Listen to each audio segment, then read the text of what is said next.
जावा सीखने के लिए हमारे चैनल लर्न कोडिंग को सब्सक्राइब करें। हाय गाइस, आज के इस वीडियो में मैं आपको बताऊंगा एक्सटेंडिंग इंटरफेस के बारे में। इसका मतलब ये होता है कि हम किस तरह से इंटरफेस में भी इनहेरिटेंस यूज कर सकते हैं। इनहेरिटेंस मतलब एक इंटरफेस के कोड को दूसरे इंटरफेस में अगर हमें रीयूज करना हो तब हम इंटरफेस को क्या करते हैं, एक्सटेंड करते हैं। जिस तरह हम क्लासेस को एक्सटेंड करके आपको इनहेरिटेंस में अलग अलग तरीके से दिखाया है, तो आप इंटरफेस को भी कर सकते हैं। कैसे कर सकते हैं, चलिए कोड के थ्रू हम आपको बताते हैं। सबसे पहले मान लो हमारे पास एक क्लाइंट आया जिसका नेम है गिल।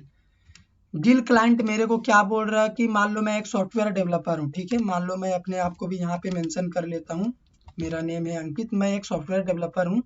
तो गिल मेरे को क्या बोल रहा है कि सर आप मेरे को एक ऐसा सॉफ्टवेयर बना के दो जो कि एडिशन 2 नंबर 3 नंबर जितने नंबर में हम डालें उसका एडिशन हमें दे।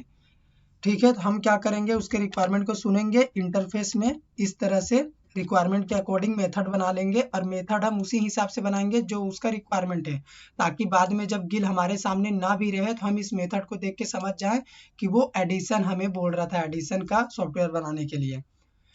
अब आगे चल के मान लो हमारे पास एक और क्लाइंट आया, ठीक है, एक और कस्टमर हमारे पास आया जिसका नेम है राज।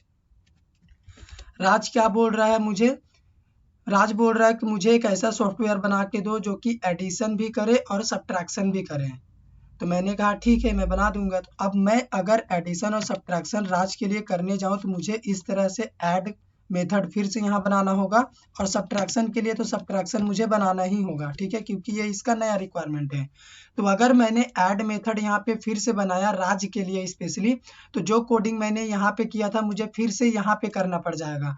तो इसमें मेरा सोर्स कोड भी इंक्रीज हो जाएगा, मेरा टाइम भी चला जाएगा झूठ मूठ का। तो हम उसी काम को दोबारा यहाँ पे ना करके हम क्या करेंगे, जो हमारा पहला कस्टमर गिल था जिसको हमने ये सॉफ्टवेयर बना के दे दिया है, हम उसी के सॉफ्टवेयर को यहाँ पे रीयूज कर लेंगे। तो हम एक्सटेंड क्या करेंगे, गिल को एक्सटेंड कर देंगे यहाँ पे, ठीक है। तो अभी ये जो एडिशन मेथड है ना, ये यहाँ पे भी आ चुका है। अभी राज कस्टमर के पास राज इंटरफेस के अंदर हमने रिक्वायरमेंट के तौर पे दो मेथड यहाँ पे लिख रखा है, एक है सब्ट्रैक्शन और ये एडिशन भी यहाँ पे आ चुका है। तो अभी मैं डेवलपमेंट स्टार्ट करूंगा ना, तो आप बताओ मैं किस इंटरफेस को इम्प्लीमेंट करूंगा। अगर मुझे सिर्फ गिल के लिए सॉफ्टवेयर बनाना है तो मैं यहाँ पे क्या लिखूंगा, मैं यहाँ पे लिखूंगा इम्प्लीमेंट्स गिल। तो गिल के लिए हम सॉफ्टवेयर बनाएंगे तो हम सिर्फ एक ही मेथड को इम्प्लीमेंट कर पाएंगे और उसे सॉफ्टवेयर बना के दे देंगे, उसका उतना ही रिक्वायरमेंट था। मान लो हमने गिल का सॉफ्टवेयर बना के उसे दे दिया, अभी बाद में राज आया, राज को एडिशन सब्ट्रैक्शन दोनों चाहिए, तो हम क्या करेंगे, यहाँ पे राज को इम्प्लीमेंट करेंगे। राज को इम्प्लीमेंट करने से क्या होगा, हम एडिशन को तो यहाँ पे इम्प्लीमेंट कर ही लेंगे, सब्ट्रैक्शन को भी हम यहाँ पे इम्प्लीमेंट कर पाएंगे। तो चलिए हम स्टार्ट करते हैं। सबसे पहले हम लिखेंगे पब्लिक वॉइड, हमारे मेथड का नेम है ऐड, ठीक है। याद रखना राज इंटरफेस के पास एडिशन मेथड भी है और यहाँ पे हम मेथड को ओवरराइड कर रहे हैं, इसीलिए हम इसके ऊपर लिख देते हैं @override। इसका मतलब ये होता है कि ये 100% कंपलसरी है कि इस मेथड को हम यहाँ पे ओवरराइड कर रहे हैं, ठीक है। ये इंटरफेस का मेथड है, कहीं पे ये डिक्लेयर है, हम उसे यहाँ पे इम्प्लीमेंट कर रहे हैं। तो इसे क्या चाहिए, एडिशन चाहिए, तो हम क्या करेंगे, इसके अंदर फटाफट वेरिएबल्स बना लेंगे। ये मैं आपको बस दिखाने के लिए इस तरह से कर दे रहा हूँ, ठीक है, a+b। और यहाँ पे रिजल्ट को भी हम डिस्प्ले कर सकते हैं, इसी मेथड के अंदर मैं कर दे रहा हूँ। मैंने system.out.println लिखा, क्या लिख दें यहाँ पे, एडिशन, ठीक है। उसके बाद मैंने सी को प्रिंट कर दिया क्योंकि एडिशन सी में ही आया है। अब मुझे राज कस्टमर के रिक्वायरमेंट को फुलफिल करने के लिए इस मेथड को भी इम्प्लीमेंट करना होगा यहाँ पे। तो हम क्या करेंगे, उसे भी इम्प्लीमेंट कर लेंगे। तो यहाँ पे फिर से हम अपने मेथड का नेम बदल देंगे, सब्ट्रैक्शन, वैल्यू को थोड़ा सा पॉजिटिव में ले जाते हैं, इसे 10 कर देते हैं और यहाँ पे a-b करेंगे और c को प्रिंट कर देंगे। मैसेज को थोड़ा सा बदल देंगे क्योंकि यहाँ पे हम सब्ट्रैक्शन कर रहे हैं। तो देखो हमारा कोडिंग कंप्लीट हो चुका है, ये सोर्स कोड मैंने लिखा है। बस मुझे बताने का आपको एक ही कॉन्सेप्ट ये बताना है कि इनहेरिटेंस हम यहाँ पे यूज कर रहे हैं। तो हम देखो राज को इम्प्लीमेंट कर रहे हैं तो हम दोनों मेथड को यहाँ पे इम्प्लीमेंट कर सकते हैं।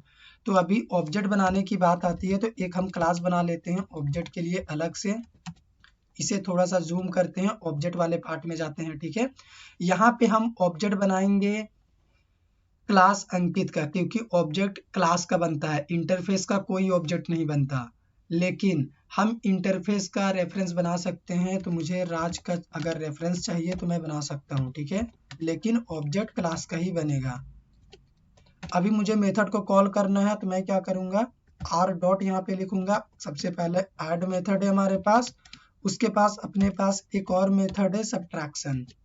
ठीक है, और इस सारे चीज को हम क्या करेंगे, मेन मेथड के अंदर लिखेंगे, नहीं तो हमें एक बढ़िया सा एरर सुनाएगा कंपाइलर कि आप बिना मेन मेथड के ये क्या कर रहे हो। कोड को आप ये करना चाहते हो, कंपाइल करना चाहते हैं बिना मेन मेथड के, नहीं कर सकते। इसका रिजल्ट दिखाते हैं सबसे पहले आपको, फिर हम आपको और चीजें समझाएंगे। ठीक है,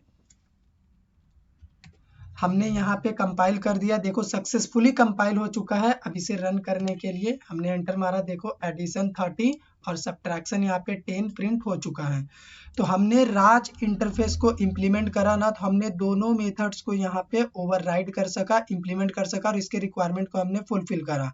लेकिन अगर हम सिर्फ यहाँ पे गिल को इम्प्लीमेंट करेंगे, गिल इंटरफेस को, तो हम सिर्फ इसी मेथड को ओवरराइड कर सकते हैं, इसको नहीं कर सकते। लेकिन अभी मैं फिलहाल इसे इरेज नहीं कर रहा हूं, मैं आपको बस करके दिखा रहा हूं कि एरर क्या आता है। ठीक है, तो सबसे पहले गिल का हम गिल इंटरफेस का रेफरेंस बना लेते हैं यहाँ पे, और अभी देखते हैं रिजल्ट। अभी हमें एक मेथड के लिए एरर बोलेगा, देखो यहाँ पे मेथड सब्ट्रैक्शन के लिए एरर बोल रहा है कि ये फाइंड नहीं कर पा रहा, क्योंकि इंटरफेस गिल के अंदर सब्ट्रैक्शन नाम का कोई मेथड है ये नहीं है।